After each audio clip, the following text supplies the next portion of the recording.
Does your belly not look the same since you've had a baby? Like you're just not sure what's going on. Maybe you've heard on the internet the term diastasis recti, and you've started to think, hey, maybe I have a diastasis recti, or I definitely have what some people would coin as like the mommy pooch. Some people even say like this is their fupa, right? But that's not even the correct term. Really, diastasis recti is a change in the abdominal wall, and I'll tell you how it's classified. I want you to tune into this video to learn the 4 essential things you need to know about diastasis recti, and we will talk about why it's so important to know what diastasis recti is and a couple things that you should absolutely avoid so you don't make it worse. There is so much that you can do to heal a diastasis recti naturally without medication, without surgery, and really without any fancy online programs.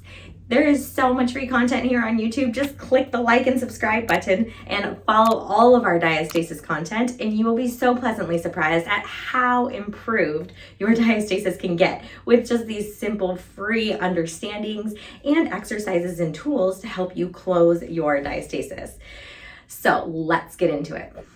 A diastasis recti, or rectus abdominis separation, occurs oftentimes during pregnancy, and it is really common and actually even normal to have about a 2 centimeter width separation in pregnancy. Some of this research suggests that like 100% of the women actually have this separation by the time that they're 38 weeks pregnant, and that tends to naturally recoil after we deliver. Well, wonderful, except for if you are watching this video, you probably are concerned that you might still have some residual diastasis that maybe hasn't recoiled on its own. So let's dive into it. And if you want your abdominal wall to look different and you want these muscles to look better, there is so much we can do as long as you have the power and knowledge in order to execute these tools. All right, let's get started. So I'm going to show you my little balloon here. So pretend this is your abdomen. Here you can see the belly button. And then here we have your 2 rectus abdominis muscles. Those are the 6-pack ab muscles. Well, during pregnancy, those tend to spread apart. And what connects them is called the linea alba. Now that's just some fancy term for a sheet of fascia that connects these muscles together. Now, a technical diastasis recti is a 2 finger width or 2-inch separation of the 6-pack ab muscles. But that's not really a good definition because like what we've come to find is it's not really all about the separation that is generated after we have a baby. It's also about the tension between the separation. Can you just stick your fingers inside your belly and like it just kind of like go all the way down to your organs and you can feel your organs?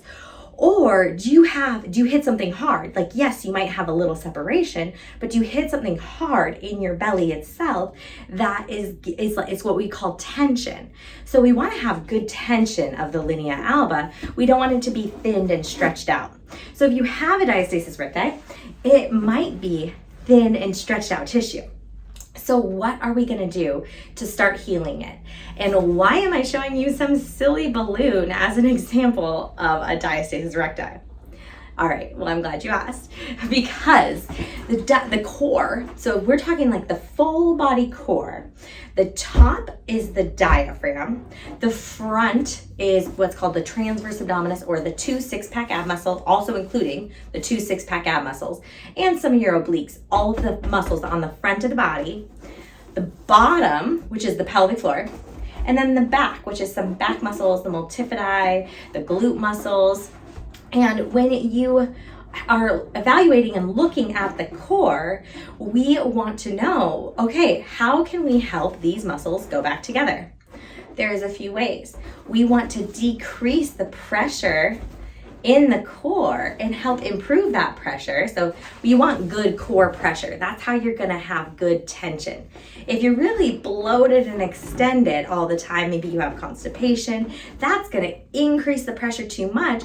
And that's going to help limit the ability of those 2 6-pack ab muscles, the rectus abdominis muscles. That's going to limit the ability of those to come back together. So why does that even matter? Well, we have to get the bloating under control, and we have to get the constipation under control. So you can check out some of our other videos regarding constipation management, doing some colon massage work, doing some breathing. That's all really good stuff. But that's what's going to help get the diastasis to start to heal. All right, next. If our pelvic floors are really tight, you can see how that's going to increase the pressure here on the diastasis recti. So how do we fix that? Well, we have to help decrease the pressure in the pelvic floor, decrease the tension in the pelvic floor, so we don't have as much tension in the linea alba itself. So again, a couple ways to do this. There's about 1 million videos on our YouTube channel that you can check out about breathing and helping open up these muscles.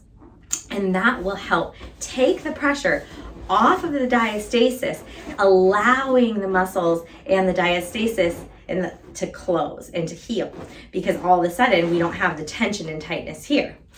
Okay? The other thing that's important is after we have a baby, our ribs tend to be flared. And so the diaphragm is a little bit splayed out and the diaphragm becomes weaker. The more that we can do some breath work, the more that's going to help the diaphragm go down into the belly area. And yes, that might cause initial pressure here, but it's actually going to improve the length of the diaphragm, also helping improve the length of the pelvic floor, creating a nice little system here that allows the rectus abdominis to heal. Last but not least is getting the lower abs to work. That is what is going to help close this. And so things you do like get crunching out of bed or even crunching off of a couch is going to create more separation pressure. So if we go to crunch, you can see that that would cause more separation energy, more separation of the linea alba, more separation between the two six-pack ab muscles. And if we do that without activating the transverse abdominis, then we get that separation. So to prevent that separation and from getting worse, we need to activate what's called your transverse abdominis muscle. So that's what we're going to do in this video together. And you may have heard this term many times before, and you don't necessarily need to be doing any pelvic floor contraction or Kegels when you're doing this activation, for the mere fact of, again, we don't want to create the tightness that's going to increase the pressure above. We want to create the tightness here, which is going to help allow that tension to be in the front of the abdominal wall. So how do we contract this muscle? Let's do it together. I'm going to give you a side view. Here we see the belly, okay? This is me completely relaxed. Now, as I exhale, and I'm going to use an SH sound, I'm going to use a shh sound, you can see my lower abdomen here elevate and pull in. Okay, so let's watch that again. Okay, everything is relaxed. I'm going to exhale, firming and lifting my lower abs without squeezing my buttocks and without squeezing my pelvic floor. I am simply just activating here. And so then I can let that muscle go, activate again, let it go, activate again. Okay, so if you can learn to activate this muscle, and then this muscle drives your movement. Maybe you start to activate this muscle when you go from laying on the couch to sitting up, or when you go from laying on your bed to getting out of bed. We all need to be able to crunch, and to do a crunch, and that's a normal movement. Now, when you have a diastasis and it hasn't healed yet, it is a movement that you want to avoid until you start to get this contraction and ability of the transverse abdominis to activate and to drive your movement. So I hope you found this video helpful. I think it's really important to understand what the diastasis is and how to help it start to heal. And then also to understand all the parts of the core. So if anything, incorporate this one single exercise into your routine, and you will absolutely get better if you can activate that muscle.